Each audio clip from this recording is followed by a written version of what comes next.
America के राष्ट्रपति Joe Biden ने गाजा में युद्ध विराम की संभावना को बताते हुए इसकी जिम्मेदारी आतंकी संगठन हमास के ऊपर डाली है। इससे पहले बाइडेन ने इजरायल को रफा में हमला करने को लेकर चेतावनी दी थी कि अगर ऐसा हुआ तो अमेरिका उसे हथियार और तोपखानों के गोले नहीं देगा।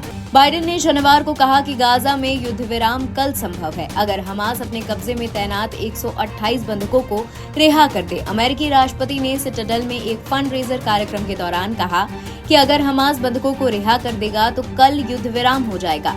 करीब 100 लोगों के भीड़ को संबोधित करते हुए बाइडेन ने कहा कि इजरायल ने बताया है कि ये हमास के ऊपर है, अगर वो चाहे तो कल युद्ध खत्म हो सकता है और सीज फायर कल से शुरू हो जाएगा। अमेरिकी राष्ट्रपति की टिप्पणी बीते बुधवार को दी गई उस चेतावनी के बाद आई जिसमें उन्होंने कहा था कि अगर इजरायल की सेना रफा शहर में हमला करती है तो नागरिकों को होने वाले नुकसान पर अपनी चिंताओं को देखते हुए अमेरिका तोपखाने के गोले और हथियारों की आपूर्ति रोक देगा।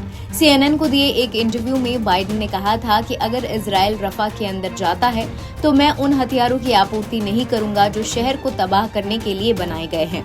हम उन हथियारों और तोपखानों की गोलियों की आपूर्ति नहीं करेंगे जिनका इस्तेमाल किया जाएगा। गाजा पट्टी में 6 महीने से ज्यादा समय से चल रही जंग को रोकने और बंधकों को रिहा करने के लिए इजरायल और हमास के बीच बातचीत का दौर एक बार फिर से बिना किसी प्रगति के टूटता हुआ दिखाई दिया। बीते दिनों हमास ने युद्ध विराम को स्वीकार किए जाने की बात कही थी, लेकिन इजरायल ने हमास की मांगों को अत्याधिक बताते हुए इसे खारिज कर दिया। इजरायल ने अमेरिका और बाकी देशों की ओर से बढ़ते तनाव को दरकिनार करते हुए गाजा में अपना सैन्य अभियान बढ़ा दिया है।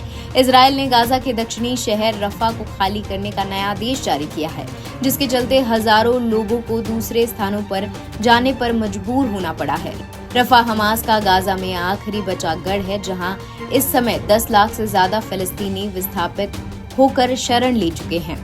इजरायल की सेना ने बताया कि वो उत्तरी गाजा में घुस रही है। उसने दावा किया है कि आतंकवादी समूह हमास फिर से यहां संगठित हो गया है।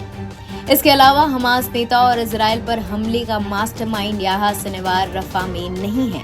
टाइम्स ऑफ इजरायल ने अधिकारियों के हवाले से ये दावा किया है। ये जानकारी ऐसे वक्त में आई है जब नेतन्याहू की लीडरशिप के खात्मे के लिए रफा में इजरायली सैनिकों को घुसाने की तैयारी है।